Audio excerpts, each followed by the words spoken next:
Marie-Christine, je l'ai connue en équipe de France, donc elle finissait sa carrière avec son palmarès de grande championne. Et moi, je venais juste d'arriver en équipe de France dans ma discipline demi-fondeuse.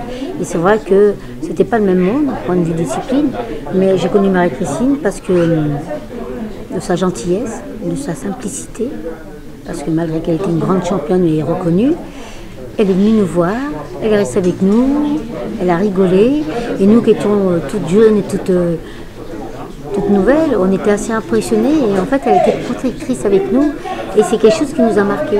C'est quelque chose qui nous a marqué, et c'est vrai qu'elle a continué à faire ses championnats, nous aussi, on est restés très amis de ce côté-là. Après on s'est perdu de vue parce que Marie-Christine a arrêté son sport, pas le sport, mais elle a arrêté le haut niveau, parce qu'elle s'est consacrée à son fils, à son domaine, à sa vie professionnelle, et moi j'ai continué ma carrière pendant une dizaine d'années. Et voilà, donc c'est comme ça que j'ai rencontré Marie-Christine, c'est comme ça qu'on est restés amis quand on se voyait. Et bon, moi j'étais à tête de haut niveau, voilà, j'ai fait des jeux, tout ce qu'il y avait. Et lié après un marathon des championnats d'Europe en 94, j'ai eu des problèmes visuels, un décollement de rétine. Et qui, par la suite, ça continue avec beaucoup de problèmes. Au jour d'aujourd'hui, je ne vois plus de l'œil droit. J'ai l'œil gauche qui est un petit peu compliqué, problème de relief et tout ce qui va avec. Voilà, donc, fait que je ne savais pas si j'allais continuer ou pas continuer. Mais comme Marie-Christine, l'athlétisme m'a tout apporté dans ma vie. C'est-à-dire que m'a apporté l'équilibre, l'assurance. C'est-à-dire que j'étais capable de montrer que j'étais capable de faire quelque chose qui à la base, j'étais quelqu'un qui habitait dans la campagne, bon voilà, qui m'a apporté tout dans la vie, la connaissance de mon mari, la fierté de ma famille, m'a permis d'avoir un métier, personnellement, où j'ai pas été aidée par qui que ce soit, mais m'a permis de, voilà. Et donc voilà, c'est pour ça que quand j'ai eu ces problèmes visuels, on me dit, il faudrait faire du handisport. Je dis non, il faut laisser la place aux handisports, moi je ne le suis pas. Vous voyez ce que je veux dire? Je suis pas handisport, parce que nous on est valides, oui. Mais on ne se rend pas compte qu'en face les handisports, c'est pas de l'égoïsme, mais on n'est pas du même monde, alors qu'on est du même monde, sauf qu'ils ont un handicap. Et c'est vrai que je ne voulais pas reconnaître que j'étais handicapée, parce que je suis reconnue handisport, handicapée de l'œil, des yeux, voilà. Comment s'est passée justement cette transition? Comment ça s'est passé? Je l'ai accepté tout simplement qu'il fallait promouvoir cet handicap d'une valide qui pouvait basculer dans l'handisport, tout simplement.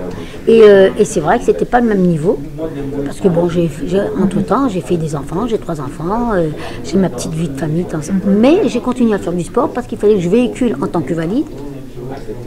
Je suis encore là, j'ai 56 ans, je fais encore des championnats, je fais encore des compétitions.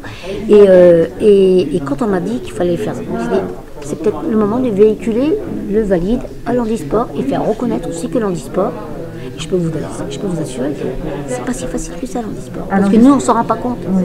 Parce que ce serait quand même bien que tout ce qui est valide soit reconnu avec les handisports. Parce que les handisports, on fait toujours des championnats à part. Alors que ils ont autant plus de mérite que les valides. Parce qu'eux, ils ont en plus un handicap qui se voit ou qui ne se voit pas. Ils ont un handicap, on se parle, t'as pas un bras qui. C'est un peu court avec un bras. Non, on ne peut pas courir qu'avec un bras parce qu'on a des problèmes de posture, on a des problèmes de douleur, on a des problèmes.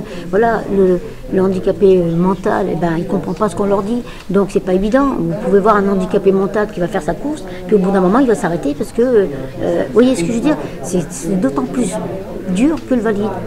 Mais on ne le fait pas en même temps et c'est dommage parce que c'est beau. Sincèrement, c'est beau parce qu'il faut le reconnaître.